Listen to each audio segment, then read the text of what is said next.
Happy 420. A lot of people have different beliefs on marijuana and the effects on it. In this day and age, a lot of people consume cannabis, and it's almost weird if you meet someone between the ages of 18 and 30 that doesn't smoke. I've actually had a lot of discussions with my friends about this, and we always ask, why do we think that? Why is it that if you don't smoke, then we think, oh, you're crazy, or you're on, some type of medication, or if you don't smoke, you're either drinking, and if you don't do, why is it like that? So I have one of my good friends, Cayla, come on this episode today to talk about the benefits of medical marijuana and how recreational and medical marijuana users are at risk during the COVID-19 outbreak and what the outcome could possibly look like in the future. Before I get to Cayla, I wanted to talk about the history of 420.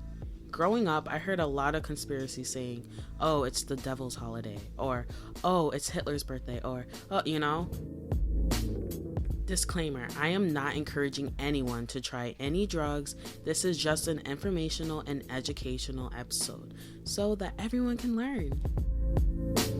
In 1971, a group of San Rafael high school students known as the Waldos heard about the crop of abandoned cannabis plants near the coast from San Francisco. Curious but adventurous, the students planned to meet after 4:20 p.m. to see if the myth was real. For weeks, the Waldos gathered up at 4:20 and hopped in a 66 Chevy Impala, smoking joints on the way out.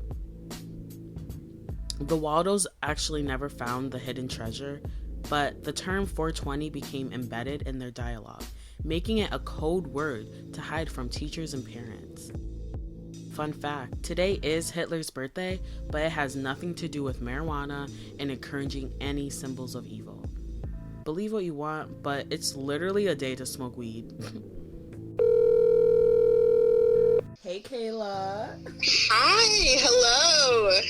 Happy 420. Happy 420, Tia, and thank you for having me here on Lessons Learned. I'm so excited to be here. No, thank you.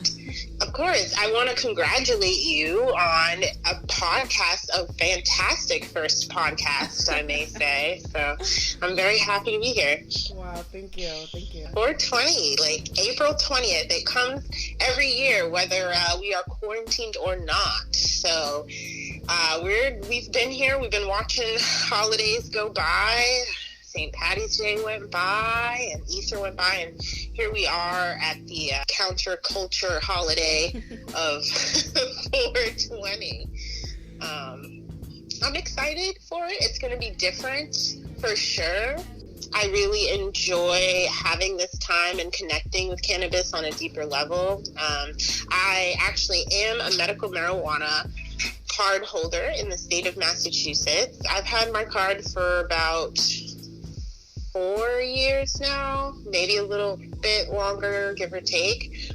So I definitely got it before the recreational side opened. So I had a lot of time to get to know the process and a few of the dispensaries around. But yeah, 420 is an international counterculture holiday where people gather to celebrate and consume cannabis.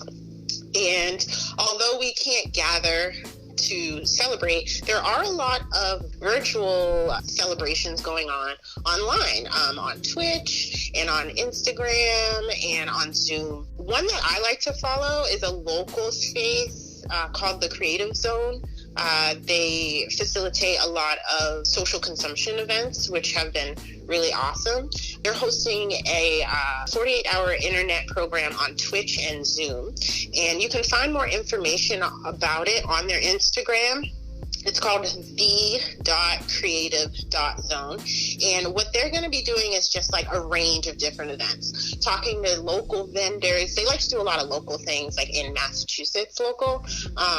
Talking to a lot of vendors. Talking to a lot of yogis, which are yoga instructors that most likely use cannabis in their practice. Speaking with musicians and artists that definitely promote and facilitate the use of cannabis in their work. So that is a really interesting outlet to check out. And someone else that I've been watching, there's a lot of social media influencers surrounding cannabis. But someone that I've had my eye on recently is Lizzie Jeff. It's spelled Lizzyjeff, and she considers herself a medicine woman and vibe architect. And she shares a lot of cannabis events that are going to be going online and on Instagram. You should definitely check her out. She's got a really cool vibe. She makes great music. She's got cool aesthetics and really cool thoughts about life and medications and natural healing. I wanted to ask you, what are you doing today? Me, today, I'm probably going to indulge in some edibles. I wanted to stay very present for this interview. So far, I've had a couple dabs so far. I'm not going to lie. I love it. I have had a couple dabs today, but I did want to stay pretty present for the interview. So I'll probably indulge in some edibles today and just relax. Yeah, for sure. Watch some movies or something low key. Nice. I'm definitely going to tune in to one of these 420 events, though, for sure. Yeah, definitely. Mm-hmm. Awesome. So there's a lot of subcultures in the world of cannabis. I grew up with a lot of hip hop and rap influence and music influence in my home. So personally, that's kind of where my connection came from it. Just like being a child of like the hip hop industry. And my dad was like a DJ in the 80s. So I've just kind of always grown up around that vibe. So I've been exposed to cannabis for a while. So that's where it came from for me. And a lot of musicians lean towards cannabis. It really does help free up your mind and stem creativity. And speaking of musicians, music school was an environment that you and I are familiar with. Definitely. And in music school or any type of college setting or high school setting, anywhere where there are young people gathering, there will be experimentation with cannabis. So that's another popular subculture of it. House parties start to become more popular at that time, and in private homes is where you'll see people living a different way, and they may be experimenting with cannabis at a friend's place when you're coming of age. There's lots of other subcultures, such as skateboarding, street art and graffiti cultures. And then there's the festival goers. There's music festivals every spring, summer, fall. A couple local ones I really enjoy: Strange Creek, Wormtown.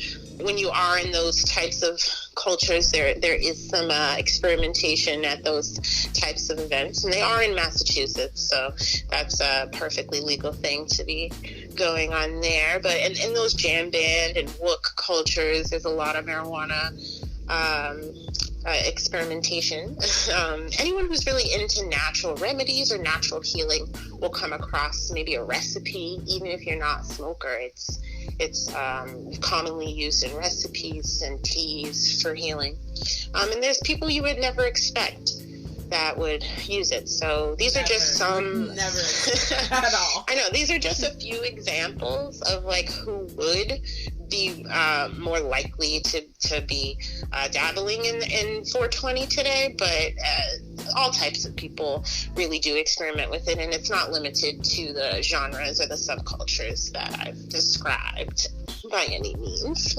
I feel like medical marijuana has really helped broaden the gap between, the subcultures that I've mentioned and the people that we would never expect. So that would mean like teachers or retirees or young professionals, anyone that would normally be tested for drug use at work, such as retail workers or food service workers.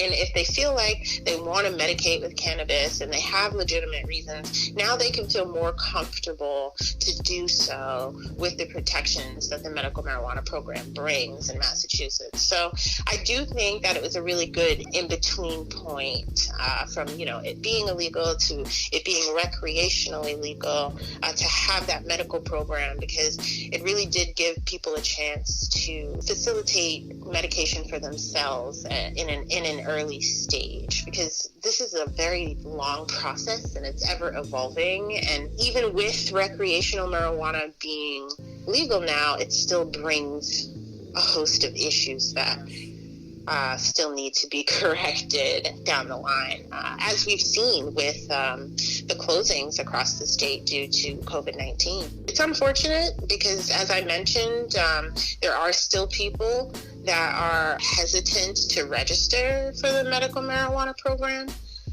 People such as veterans and state workers that still receive state benefits. They do worry that having their name in a database could somehow stifle or affect their compensation or their benefits in some way. So they are uncomfortable. And it took me a while to kind of realize that. Someone, or maybe an article I read, pointed that out to me.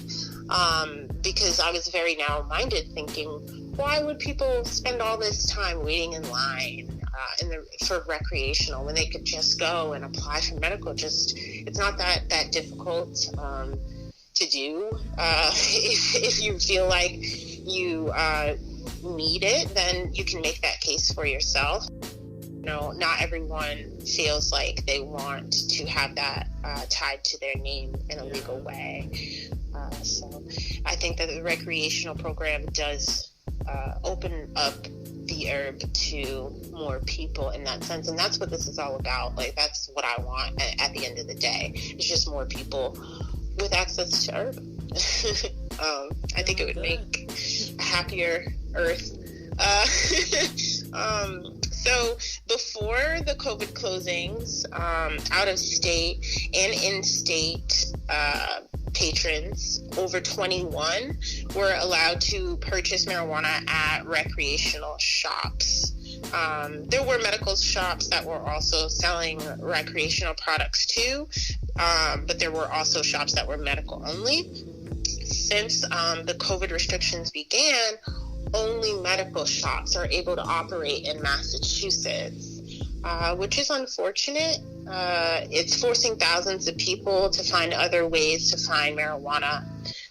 It's definitely unfair, and there are petitions surfacing right now. So if you feel like a call to action, you can go and look up those petitions online. But there are some states that have just medical open, and others are still allowing recreational shops to deliver curbside deliveries. So there is room for adjustment when it comes to that. And I do think that marijuana could be looked an essential product. I think it is. Everyone does it. Right. Similar to liquor, right? Exactly. So there is that debate right now going on with the liquor stores versus the marijuana shops. And, if we were to close the liquor stores down, it could raise the number of people being hospitalized due to alcoholism. But my fear is, with the recreational shops being closed, it's putting a lot more people at risk for going and purchasing on the street, which is creating more social contact that's not monitored. And neither is the product, for that matter, for making sure that it's not exposed to anything at all. And my fear is, with closing the recreational shops, that people would be going out and trying to purchase on the street, which would administer inappropriate contact in certain ways. It's not monitored, so we don't know if the product is safe or if the person serving it to us has been safe. And that can be regulated in a marijuana shop. And another issue with closing them is there are people at home that are struggling with things that they depended on the recreational marijuana for, such as heightened anxiety at this time, and depression and PTSD. This can probably trigger a lot of PTSD for all sorts of people, people who have been abducted or captured in any way. Like, this is just like a very hard time for all sorts of people. So having that sort of escape and having that sort of support system of the recreational program would have been beneficial at a time like this. I'd like to move into the topic of public consumption. It's definitely an issue that has arisen due to COVID, at least for myself, because it's still federally illegal to consume marijuana. There are issues with public consumption. In certain states, you can receive a fine for smoking publicly. However, if you are on federal property, i.e. a state park or any sort of federally funded land, then you still run the risk of being arrested and possibly convicted. So in the past, to fight public consumption, people would consume socially. You would go to a friend's house where they maybe owned their home, or didn't have such hard restrictions in their lease or in their rental property, where you could consume together, and that way you could also save money, and it's being social. But with the COVID restrictions, we're all in our own homes, so it has arisen some issues throughout the state with people not having a place to actually consume their medical marijuana, because the only people purchasing at dispensaries are medical patients right now. So technically, we're not able to have our medication in the ways that we may have been able to in the past. If you want to take that risk and go out and smoke outside, you could, but you're risking yourself to COVID. And I was gonna ask, like, where do you think people are smoking now that you can't smoke outside? I do think people smoke in their car.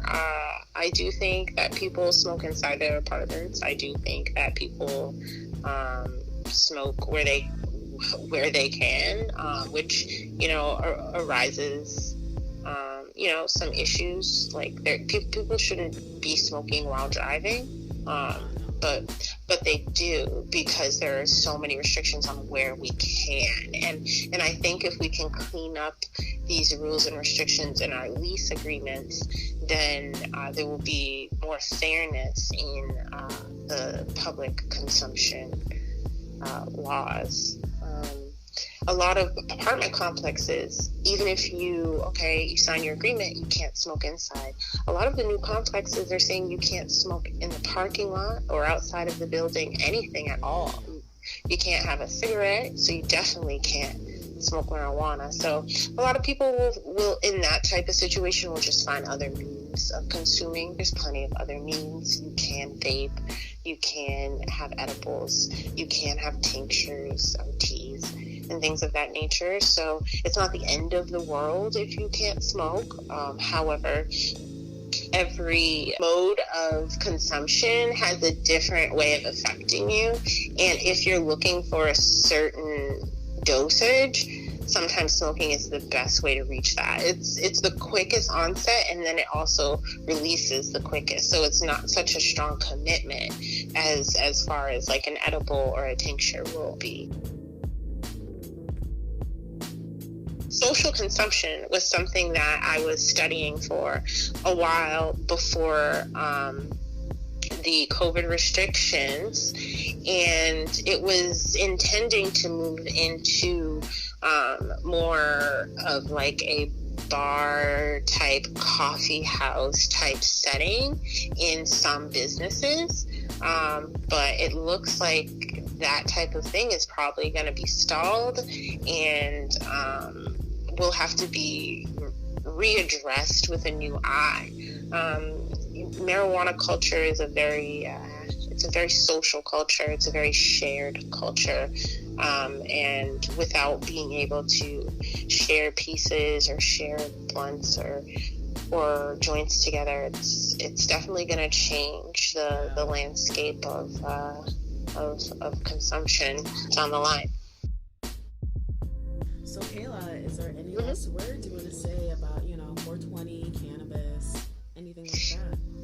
Yeah, I think I would just want to encourage everyone to look into getting your medical card if you feel like marijuana is something that you want to practice on a more frequent basis.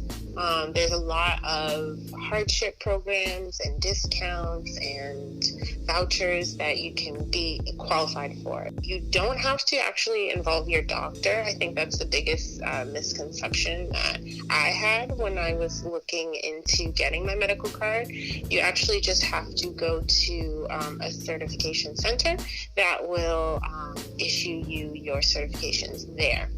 Wow, I did not know that, actually. I know. A lot of people don't know that. And when you go and you ask your doctor, I mean, at least for me, they don't really want to have much to do with it.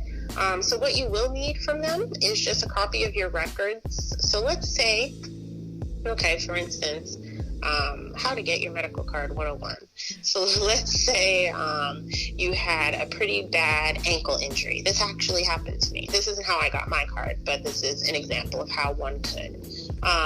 So I had a really bad ankle injury. I pulled my ankle and in a way where the ligament was stretched slightly, and I had to go to physical therapy for a very long, it was such a long time to try and heal it because it was in a difficult spot. And they were prescribing me muscle relaxers for an extended amount of time because it was very inflamed and causing me a lot of pain. So if you are uncomfortable with being on that type of medication, then you could just start, I would take their physical therapy or a couple of physical therapy appointments, and I would get documentation of the medication that they prescribed you. You do not have to take it, but just have them prescribe it. The medication that they prescribed you, get documentation of that, as well as documentation of the physical therapy. Print all that stuff out. Bring it to a medical marijuana certification center. You can Google them. You can find it online. And bring that and fill out the application and just advocate for yourself. They're going to ask you a few questions about you and about your life and your mind, and make sure that you're in a good place, in a healthy space. And then they'll ask you about, your ailment or your injury, and why you would want to use marijuana to medicate. And they, you should be good to go from there. All you need is a reason and proof, and you can get one. So don't let a doctor tell you what to do. Don't let anyone stop you from getting, what you want. There you have it, folks. Get your medical card 101. Yeah. But thank you so much, Cayla. Thank you for everything. Thank you for all your topics. It was great. Yeah, absolutely. I'm happy to have been here. And please be safe. Don't do anything crazy today. No. You wouldn't want that.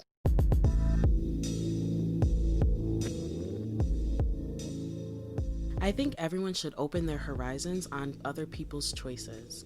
It's good to hear about the benefits and also the disadvantages of cannabis, but it's becoming more acceptable in today's society. The lesson I have for this episode is learn about cannabis, and if you don't like it, please don't shame people that do it and that consume it. I am not encouraging anyone to try marijuana. This is just an informational and educational podcast for everyone to learn more information. I hope you enjoy the rest of your day, and please check back for more episodes.